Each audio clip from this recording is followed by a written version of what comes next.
Selon le philosophe Frédéric Worms, nous en sommes au moment du soin. C'est le titre d'un de ses livres.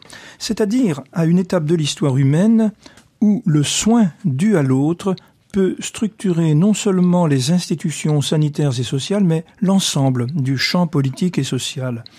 On a commencé par inventer dans les années 80, semble-t-il, le concept de maltraitance pour dénoncer les formes dévoyées des relations humaines dont tout un système et des individus pouvaient se rendre coupables. Et inévitablement est apparue son symétrique, la bientraitance. Cette novation lexicale est assurément l'indice positif d'une prise de conscience. Nous parlions de bienveillance, vouloir le bien, de bienfaisance, faire le bien. Nous souhaitons désormais la bientraitance, bien traiter, bien soigner.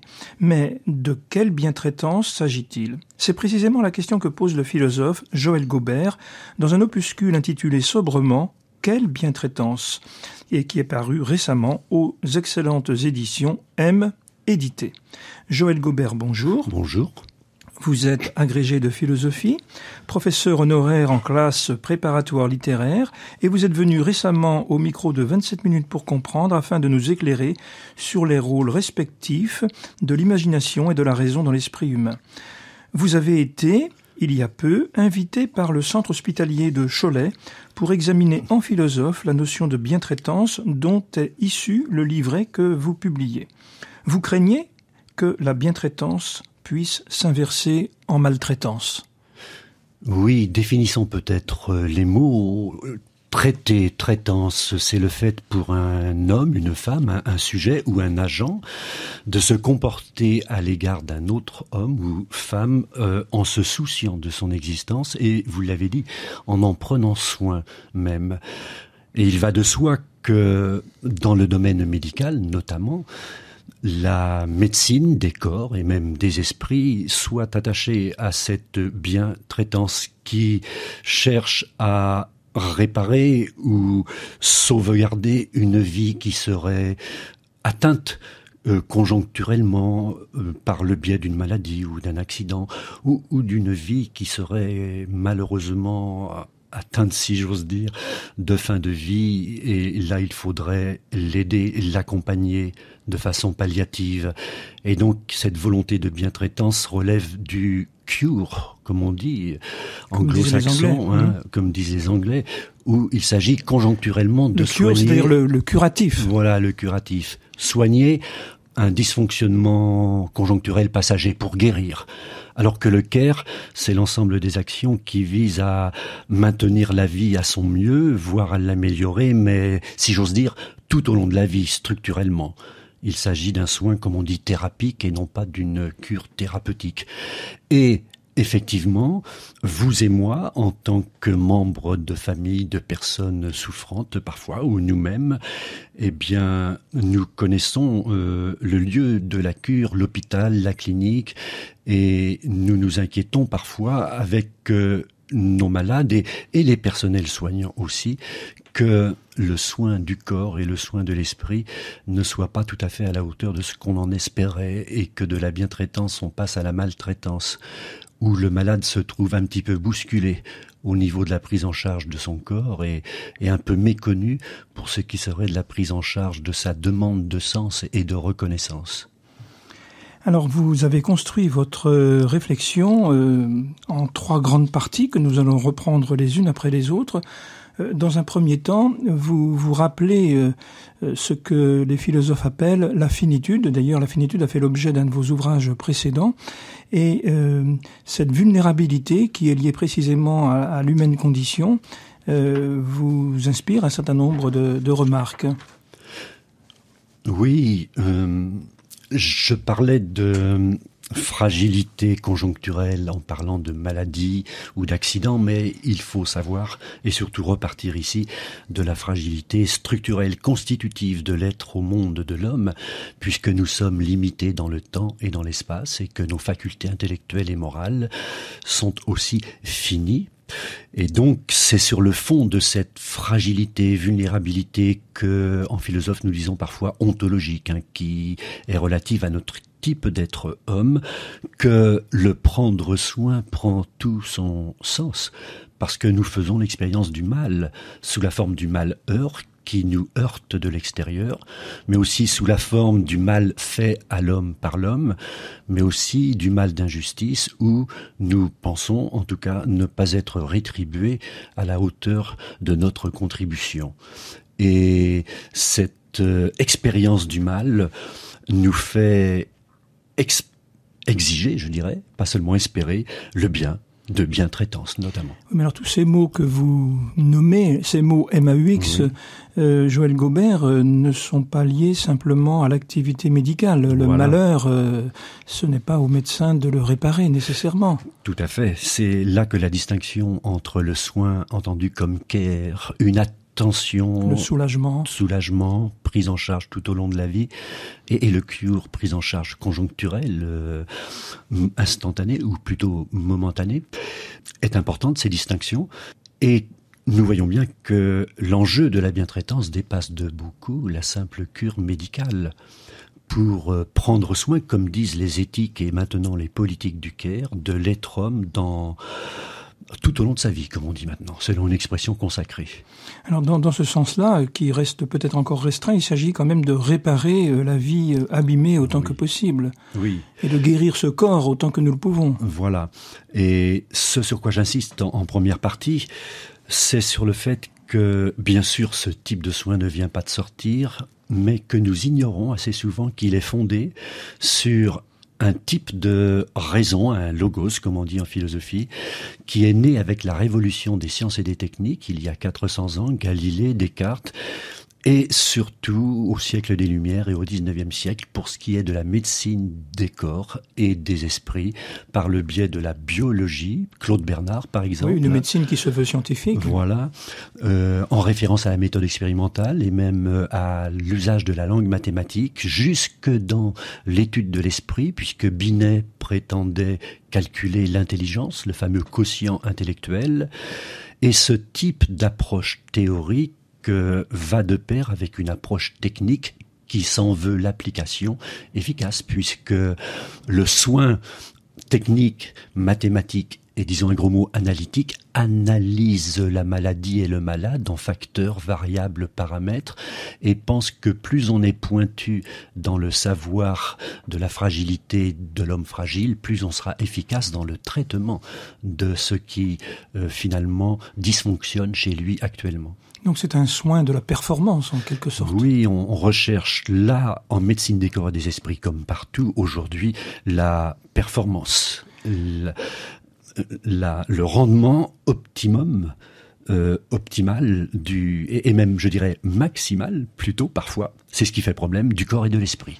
Alors une réponse à ces objections s'impose et vous en traitez justement dans votre deuxième partie. Elle consiste en une manière de partager l'humanité de celui qui est en état de détresse ou de souffrance même, et donc on change de registre tout de même. Oui, surtout quand on le traite dans un lieu et un temps particulier, comme c'est le cas dans les hôpitaux et les cliniques, absolument légitime et ô combien nécessaire, on finit par traiter des symptômes, comme on dit, que l'on a analysé, distingué d'autres symptômes, mais d'autres types d'organes et de fonctions qui, eux, ne dysfonctionnent pas, et que l'on a abstrait de la personne globale du patient, du malade. Ce qui fait qu'à un moment donné, on ne soigne plus un malade, on soigne un symptôme. Ce qui fait que la personne, parce que c'est un tout, malade, eh bien, n'y trouve pas toujours son compte et s'en plaint. Il y a une plainte des soignés qui rencontrent d'ailleurs de plus en plus la plainte des soignants à l'égard d'une telle réduction techniciste, scientiste même, de la personne du malade comme du soignant. Alors ce que j'ai appelé, et ce que vous appelez d'ailleurs, cette humanité partagée passe par un concept que vous évoquez, la reconnaissance. Oui, parce que le premier modèle que nous venons d'évoquer très rapidement insiste sur la performance, comme vous l'avez dit, c'est-à-dire sur l'efficience du soignant et même du soigné aussi, et fait référence ô combien légitimement aux besoins d'efficience et de performance de l'homme, ne serait-ce que pour demeurer en vie, ce qui est un bien, la survie. Mais cela nous rend parfois aveugles à cette deuxième dimension, le désir de reconnaissance, qui constitue peut-être encore plus et mieux l'humanité de l'homme que le simple besoin d'efficience. Et le respect de ce désir de reconnaissance, tel qu'il apparaît chez la personne soignée, vulnérable, en souffrance, dépendante, mais je dirais aussi tel qu'il apparaît chez le soignant ou l'aide-soignant, le sujet traitant, me semble, et pas moi tout seul, à de plus en plus de soignés et de soignants, quelque chose d'absolument nécessaire. C'est une dimension de ce qu'on appelle aujourd'hui la fameuse demande de sens. À propos donc de l'objet qui nous inquiète ici, c'est la bientraitance médicale ou morale en général. Alors cette demande de sens, elle est positive en ce sens que justement elle permet de sortir de cette logique qui justement peut s'avérer moins logique qu'il n'y paraît, c'est-à-dire un peu absurde, cette logique de la performance au bout du compte, pour faire en sorte qu'une rencontre authentique entre une personne désirant réellement en soulager une autre puisse se produire.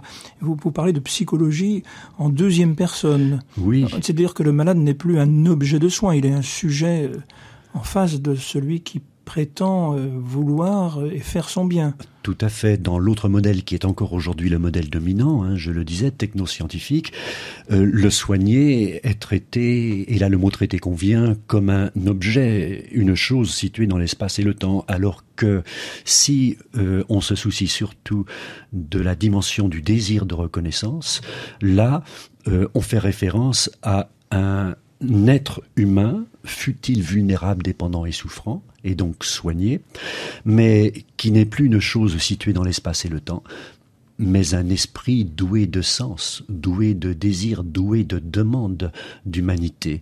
Et du coup, nous compliquons notre traitement, si le mot traiter convient encore, peut-être pas, nous l'augmentons du respect de la dignité de la personne souffrante. Oui, et vous parlez d'ailleurs aussi bien de la dignité du soigné que du soignant. Oui. Alors, le moment est venu, Joël Gobert, conformément à l'habitude de cette émission, que vous nous offriez un petit morceau de musique, et vous avez choisi un auteur qui s'appelle Alexandre Guilmant et qui a composé beaucoup de morceaux pour orgue, pour harpe aussi, et c'est une polka pour harpe que vous nous proposée, qui s'intitule Pauline et qui est exécutée par une excellente musicienne, Isabelle Lagorce.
Nous sommes en compagnie de Joël Gobert, philosophe, auteur d'un récent petit livret intitulé « Quelle bientraitance ?» aux éditions M édité. Et avec lui, donc, nous réfléchissons à cette novation lexicale, mais en même temps conceptuelle, que représente l'irruption de ce mot de bientraitance par opposition à cette maltraitance que nous redoutons tous plus ou moins. Alors juste avant ce joli morceau de harpe que nous venons d'entendre, Joël Gobert, vous nous parliez d'un modèle du prendre soin pour désigner ainsi la bientraitance dont vous étiez en train de vanter les vertus. Oui, parce qu'il s'intéresse notamment au désir de reconnaissance. Contrairement au premier modèle qui, lui, est entièrement axé sur le besoin d'efficience, qui n'est pas illégitime en soi. Mais considérer la personne vulnérable, la personne souffrante et dépendante comme un autre sujet, ça institue un rapport entre le je du soignant ou de l'étudiant et le tu, la deuxième personne du singulier, du soigné, de la personne aidée. Et du coup, le désir de guérir peut-être, ou le désir de moins mal vivre de la personne soignée sera mieux entendu, mieux intégré à la pratique traitante de l'agent traitant. Et par exemple, il s'agit ici d'être attentif non seulement aux symptômes notamment matériels de la maladie, mais aux symboles psychologiques, au vécu, on dirait ici, de la maladie ou de son handicap aussi, qui est une autre situation de vulnérabilité de la personne souffrante et dépendante.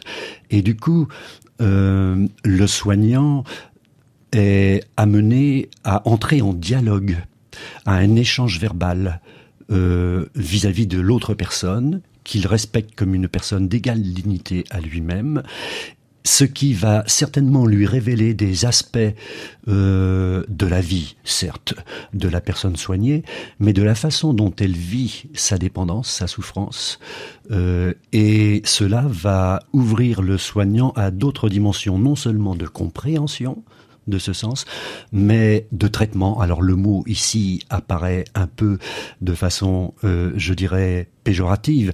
Il vaudrait mieux dire que comprendre ouvre à une action qui aide le soignant à participer à cet acte qui devient commun, même si les rôles sont bien distincts entre le soignant et le soigné. Et par exemple, on pourra instaurer ce qu'on appelle maintenant un récit de vie, c'est-à-dire que le soin des symptômes du soigné seront pris en compte à l'intérieur d'un discours symbolique dans lequel le soigné pourra se reconnaître totalement, globalement, et pas seulement de façon fragmentée, fracturée, rationnelle, mais maintenant de façon relationnelle.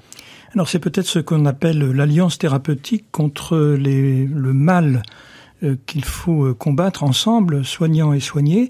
Alors vous savez très bien parler des vertus de ce modèle, Joël Gobert, mais en même temps vous le critiquez.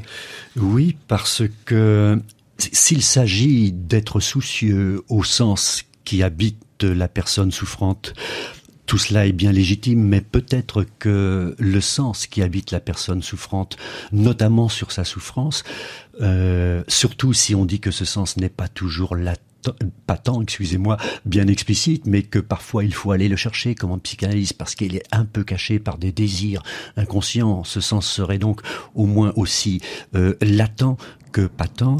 Eh bien, peut-être qu'une compréhension sentimentale du sens n'est pas toujours à la hauteur de la recherche de la vérité que le soignant doit bien chercher et trouver pour soigner ce dont est malade ou ce dont souffre le soigné.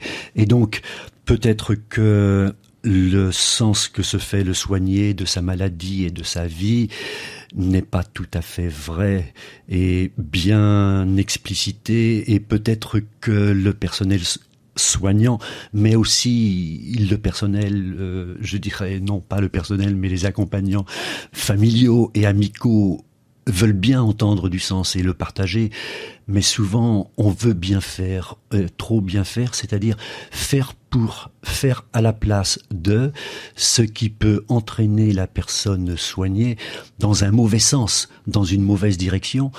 Et en tout cas, même si on ne va pas jusque-là, la recherche du sens débouche parfois sur un conflit des interprétations entre le soignant, le soigné, les accompagnants familiaux et amicaux, ce qui fait que ce modèle n'est pas toujours bien efficace, ne serait-ce que pour soigner les véritables symptômes quand ils existent vraiment. Ce que vous dénoncez, au fond, Joël Gaubert, c'est une compassion paternaliste. Oui. Enfin, qui prend en tout cas ce risque. Voilà, c'est le risque. Alors la compassion est une belle chose, la capacité de souffrir de la souffrance d'un autre, mais si nous la prenons, si le soignant ou l'écoutant la prend trop à sa charge, eh bien il s'identifie complètement au soigné et il peut aller jusqu'à faire sien le sens que le soigné se fait ou se donne de sa propre souffrance. Et même si ce sens est vrai, du coup, c'est une participation tellement fusionnelle que la distinction des rôles n'y est plus et que l'aidant, le soignant, l'accompagnant familial ou amical peut perdre son objectivité, c'est un bien grand mot, mais peut perdre, je dirais, ce que pourtant il pourrait apporter de mieux, c'est-à-dire une parole autre, une parole qui permettrait au soigné peut-être de mieux comprendre sa maladie, son handicap. Et il y a là des confusions qui demanderaient à ce que peut-être la compassion soit redoublée d'une sollicitude qui ferait que là, du coup, le sujet soignant et écoutant ne se confondent plus dans tous les sens du mot confondre et confusion avec la souffrance du soigné. Alors en conclusion, Joël Gaubert, quelle est votre conception de la bientraitance ? Alors, en conclusion, ce serait de ma part prétendre résoudre tous ces problèmes très graves, mais je dirais que simplement il faut être attentif à tout ce que nous disons ici en matière de distinction et d'articulation et bien se référer quand même au modèle des sciences de l'homme que nous n'avons pas nommé pour ce modèle qui repose sur le désir de reconnaissance. Puisque les sciences de l'homme, pour se fonder comme science, la médecine des corps et des esprits, relève de la science de l'homme, ne peut pas seulement expliquer et produire de la performance, mais ne peut pas simplement non plus comprendre et participer de la souffrance du malade, mais doit aider le patient, le malade, à réfléchir pour être, je dirais, plus à même de se prendre en charge lui-même. Et là, je vais faire référence à la fameuse autonomie que l'on doit viser à restaurer, si elle n'y est plus, chez le patient et bien sûr aussi chez le soignant. Et cela demande une approche qu'on pourrait dire d'un gros mot critique et autocritique, c'est-à-dire que on se demande si on a fait le bon choix dans la façon pratique de se rapporter à un homme, à un patient, de façon explicative ou participative, et dans l'action technique ou thérapeutique. Et on vise là, non pas seulement à aider à ce que la dignité du patient ne soit pas blessée, mais qu'elle s'accomplisse bien sûr, mais que son émancipation aussi, sa reprise de soi par soi, soit rendue possible par les accompagnants et les traitants.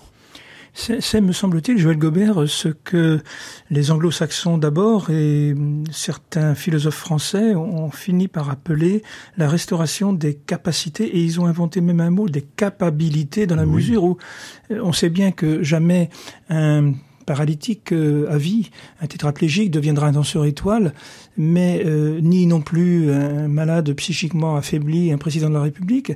Mais enfin, on peut faire en sorte que le maximum des facultés et des capacités soit restauré. C'est ce que vous voulez dire, peut-être, voilà, quand vous parlez de l'autonomie, de l'émancipation, de la liberté, finalement. Voilà. Avec toujours, comme vous le dites bien, présente à l'esprit la mesure dans laquelle ces capacités peuvent être sollicitées à nouveau, mais nous ne saurons jamais que c'est possible que si nous l'essayons. Et au contraire, si nous pensons a priori que cette personne n'est qu'un individu vulnérable et pas une personne capable, jamais nous ne l'accompagnerons sur le chemin de sa capacité, on pourrait le dire en français, de sa capacité d'humanité, parce que l'homme ne devient homme que dans ses rapports avec les autres, notamment et peut-être plus urgemment encore en cas de souffrance et de dépendance. Eh bien, nous allons terminer sur cette belle affirmation. Joël Gobert, je vous remercie beaucoup de nous avoir fait visiter le petit livre que vous venez de publier aux éditions M édité. M, c'est la lettre M. Et le titre de ce livre, tout simplement, c'est celui de cette émission. Quelle bientraitance. Merci Joël Gobert et à une autre fois. Merci à vous de votre invitation.